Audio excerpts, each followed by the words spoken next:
मेंदूचा डॉक्टर झालो, माझा मेंदू खराब झाला, मी राजकारणात आलो. मी तेव्हा शकतो आपण शिक्षण घेतलं, आपण म्हणतो लोकांचे मेंदू ठीक करू, पण आपलाच ठीक नाही राहिला.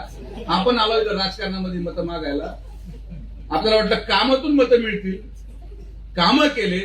40 वर्ष फ्लायओव्हरचं काम होत नव्हतं, आपण 2 वर्षात उरकून टाकलं. नगरचा बायपास संपवला, नगर करमाळा संपवला.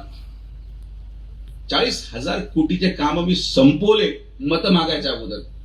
पण काय जमलं नाही मला बनायवर फिरता आलं नाही, रस्त्यावर झोपता आलं नाही.